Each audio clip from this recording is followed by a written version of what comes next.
We've detected thousands of exoplanets, but we've never really seen one, until now. In a milestone moment for astronomy, NASA's James Webb Space Telescope has directly imaged an exoplanet orbiting another star, a world called TWA7b. And while the image itself might look like a tiny dot, it marks something massive, the beginning of a new era. But what does it really mean to see a planet beyond our solar system? And why does this change everything we thought we knew about how we explore alien worlds? Let's decrypt the story behind the Webb telescope's first direct exoplanet image, and why this cosmic snapshot could redefine the future of space exploration.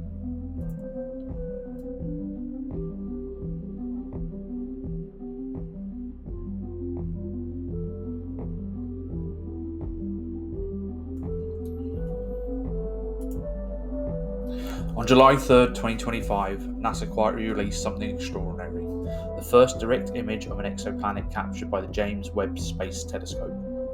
The planet is called TWA7b. It orbits a young red dwarf star located about 150 light-years from Earth in a constellation Hydra.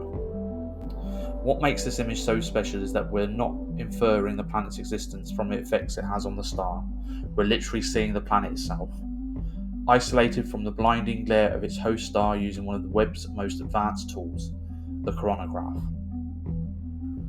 This might sound technical, but imagine using your hand to block the sun so you can see a plane flying nearby. That's essentially what the coronagraph does. It blocks out the star's light so we can see what's around it.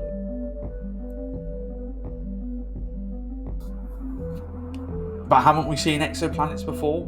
Yes, but not like this. Most of the exoplanets we've discovered so far, including the famous TRAPPIST-1 system or the Kepler 18-6f, were detected indirectly. This means we didn't see them, we saw evidence of them, like a star dimming slightly as a planet passes in front of it, or a tiny wobble in a star's motion caused by the orbiting planet's gravity. These are incredible techniques. They've helped us catalogue over 5,000 confirmed exoplanets, but they don't give us a clear image. They don't let us actually see the planet. Direct imaging is different. It means capturing photons, actual light from the planet itself, and until now it's been nearly impossible. Stars are millions to billions of times brighter than their planets. It's like trying to spot a firefly next to a floodlight from across the country. But now, with James Webb's infrared eye and its onboard coronagraph, we've finally done it. So what is TWA7b?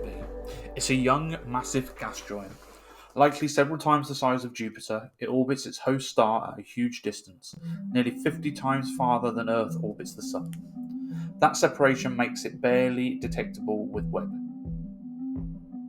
Because it's so young, probably just a few million years old, it's still glowing with the heat of its formation, and Webb's infrared vision was able to capture that faint thermal glow, separating it from the noise of the surrounding starlight.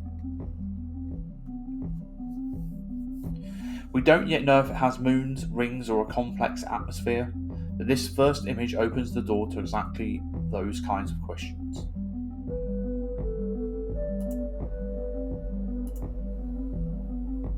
So let's take a step back.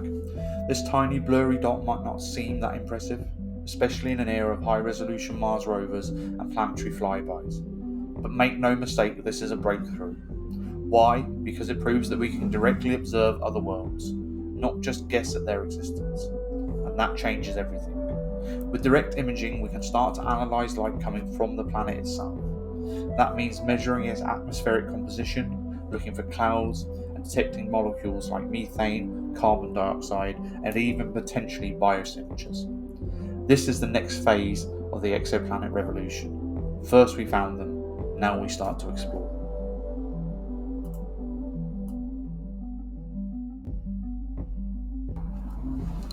So what comes next? This image of TWA7b is just the beginning. In the coming years, Webb will likely image more exoplanets, especially gas giants orbiting far from their stars, and it will begin spectroscopic analysis, breaking apart light from those planets to understand what they're made of. Other upcoming missions will join the effort. The Nancy Grace Roman Space Telescope will scan the skies for more exoplanets using different techniques. Ground-based telescopes like the Extremely Large Telescope, and yes, that is its real name, will combine adaptive optics with spectroscopy. Will combine adaptive optics with spectroscopy to study planet atmospheres in detail.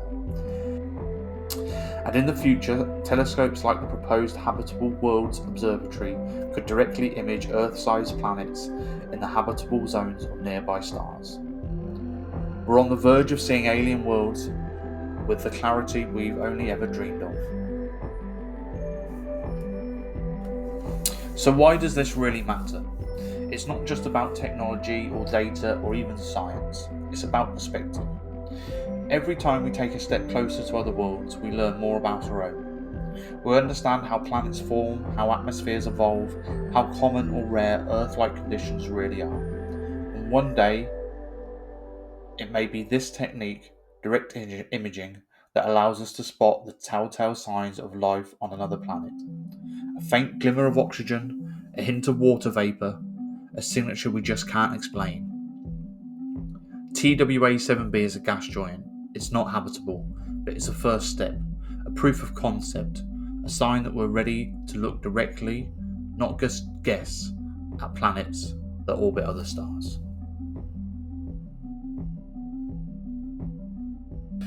The James Webb Telescope has opened a new window into the universe, and this is just the beginning.